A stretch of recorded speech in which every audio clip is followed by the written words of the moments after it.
Hi YouTube, this is KWalls0307 with a video response to grokthespok's top 5 worst comic book movies and top 5 best comic book movies. I'm going to do it differently. I'm not going to be using any of the ones on his list. It just makes it harder, and then I'm going to only use one movie per franchise. So only one Iron Man movie, one Thor movie, one Avengers movie, one Superman movie. I hope you understand, and I hope you enjoy.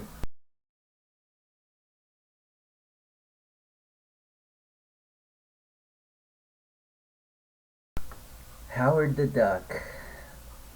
Some regard it as one of the worst movies ever made.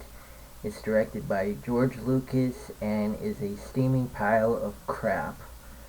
It is trying to be a comedy and trying to make you laugh the entire time. It's just not even remotely close to the comics. The comics is dark. It's based off a Marvel comic. It's just a horrible movie. Sometimes it feels like it's a trailer for Indiana Jones because there's so many references. It's just garbage. It is garbage on top of garbage. And Leah Thompson, what the heck are you doing? You go from kissing your son in Back to the Future to making out with a duck. What are you doing? Your career is over after that. Okay, that's all I have to say about Howard the Duck. It's just crap piled on garbage on top of crap.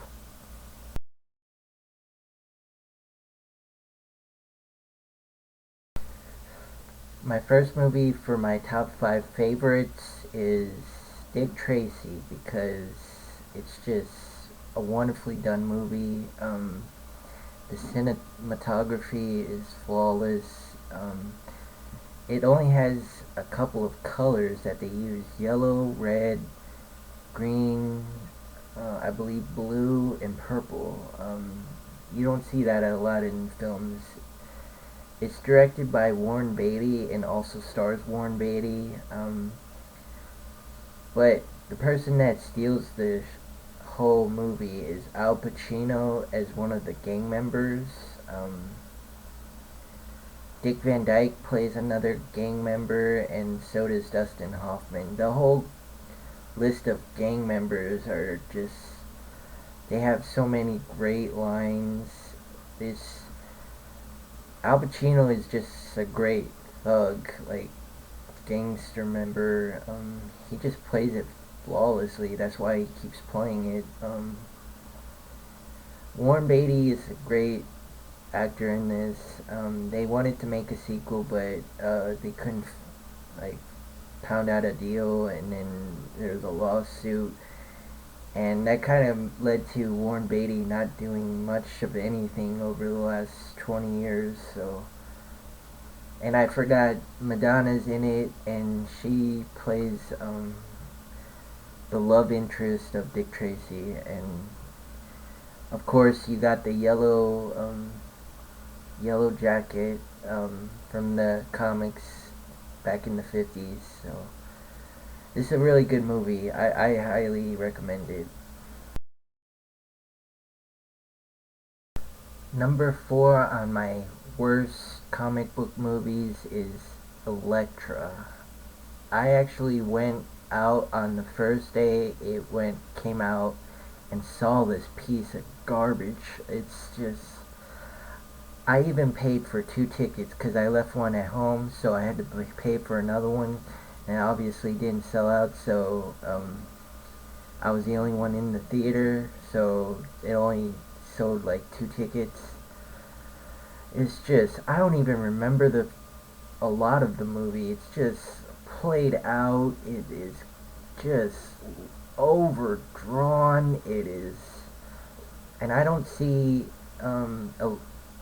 Jennifer Garner, who plays Electra, is the dark Electra from the comics. I just don't see it. Stick to Alias.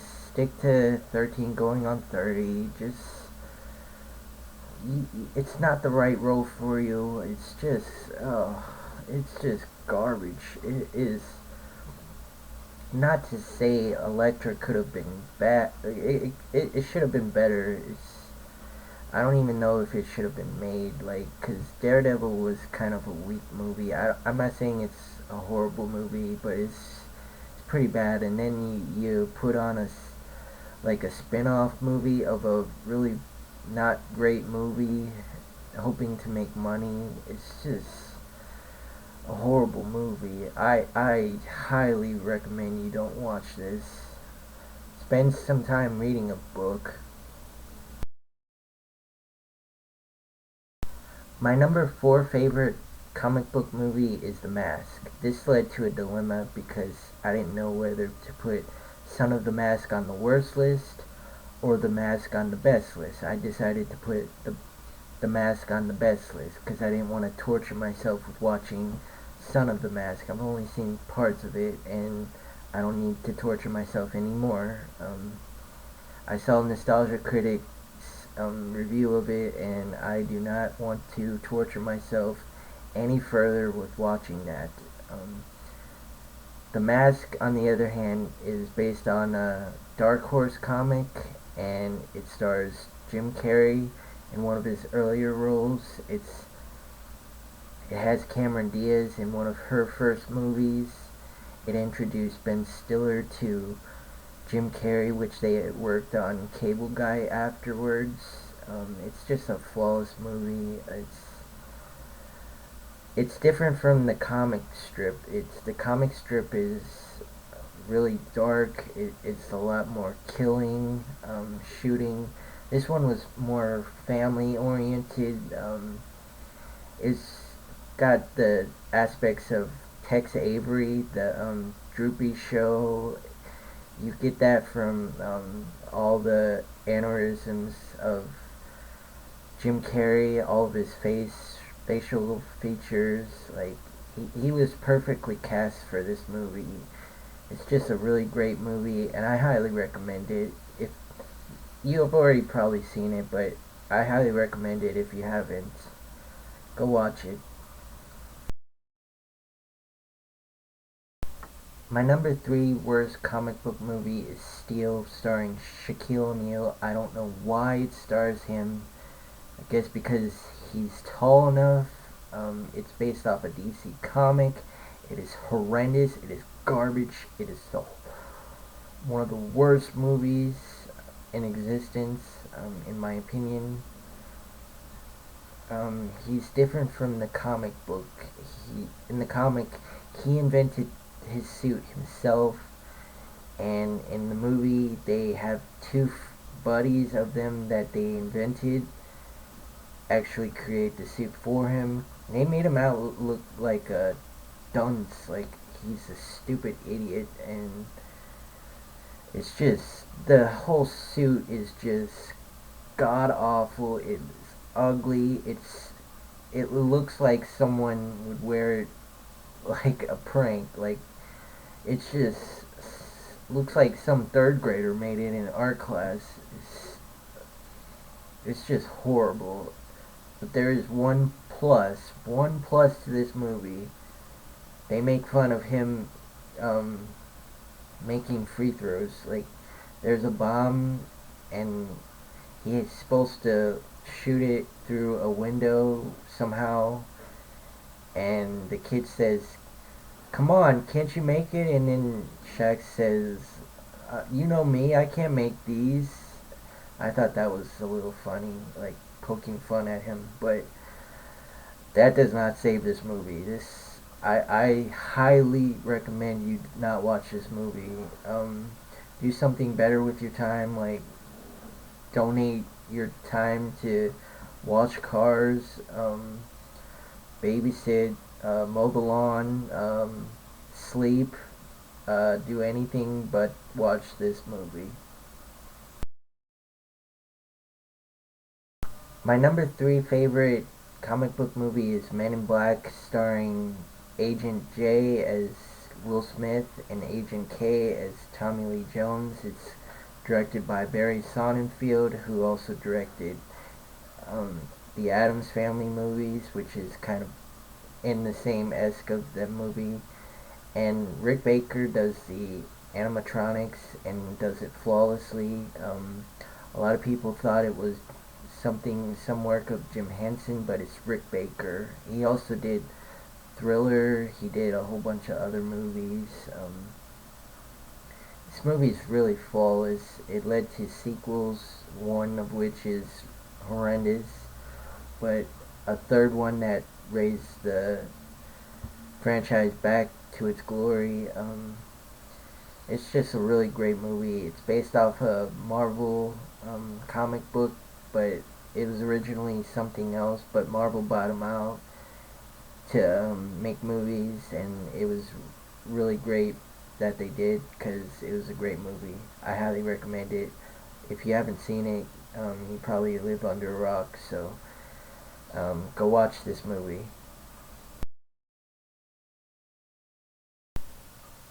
My second worst comic book movie is Spider-Man 3. I don't know what they were thinking about this movie, but it's just horrendous. It is god awful. Tobey Maguire is acting is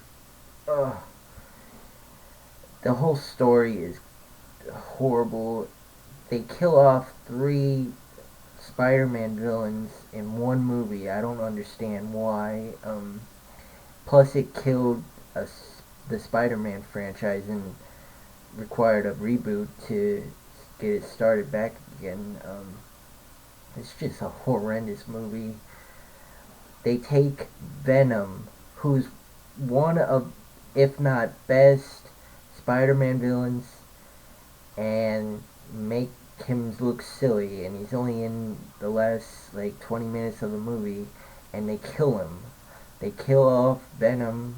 Venom should have had his own movie, but Venom gets killed off. I guess he's pissed off at Topher Grace for leaving that '70s show, and that's why he killed him. Why is Topher Grace Venom in the first place? I don't know if the director even saw the comic or the TV show or any of it. He has not paid attention, and that's why this movie sucks. My second favorite comic book movie is Batman Mask of the Phantasm. I had another dilemma which Batman movie to put on my favorites. Batman, Batman Forever, Batman Returns, any of the newer Batmans, any of the Batman animated movies, and I chose this one. It's just a flawless movie. The music is just great. I think it flew under the radar because it was released about the same year as Batman Forever. It's based off Batman the Animated Series. It has Joker being flawlessly played by Mark Hamill, who is Luke Skywalker, if you didn't know. His evil laugh is, oh my goodness, you're gonna have to hear it. It's just great. Um, it's a flawless movie, and I wish it could be number one, but there's one movie that's better than it, and I will tell you shortly what it is. I highly recommend this movie. My number one worst super comic book movie is Superman 4 Quest for Peace. It is a horrendously made movie. It it looks like I could have made a better movie, and I only have the webcam. There's a lot of instances where you can see backdrops, you could see strings attached to people. It's just a horribly edited movie, and the concept of the movie is just god awful. You have a new villain made by Lex Luthor attaching one of the strands of Clark Kent's hair that he got from a museum to a nuclear missile that went into the sun, and that's why Nuclear Man is formed. They could have went so many different routes. Brainiac, uh, so many different Superman villains could have been used and weren't.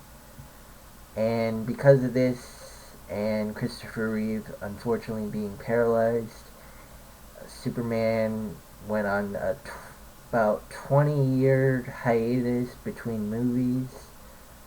So that tells you this movie sucks. It had a budget of like $1. It's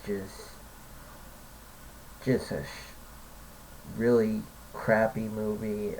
I don't recommend it. Please punch yourself in the face if you want to watch this movie, but I'd rather you go into a coma than watch this movie.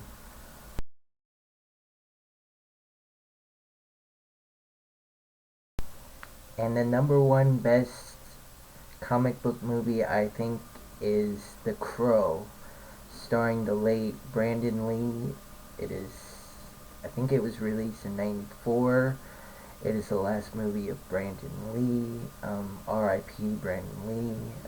He was the son of Bruce Lee.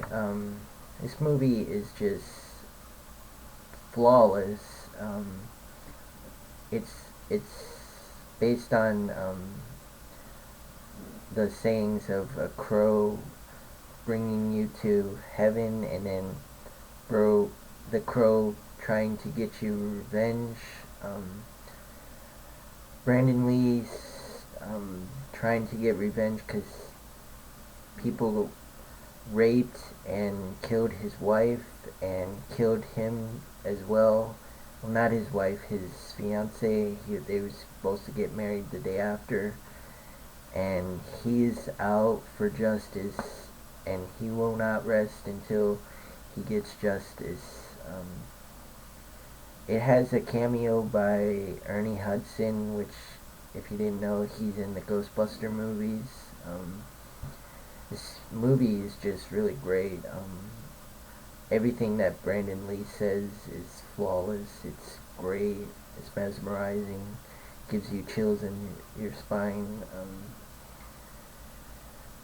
This is the movie that also ended Brandon Lee's life. One of the dummy guns had a real bullet in it, and it shot him. I'm not sure when he got shot. I tried to see it a whole bunch of times, but I think they covered it up, and it was pretty much finished. They used a stunt double and like heavy makeup to finish the movie, but this movie is legendary. It is great. They're trying to reboot this movie. I'm not sure if it'll work, but the original is always the best, and the sequels after don't even compare to this movie, even with the higher budgets. This movie is flawless, and I highly recommend you watch it. Thank you for watching my list. Like, subscribe, and leave your comments on your feelings about the movies I just mentioned. Have a nice day.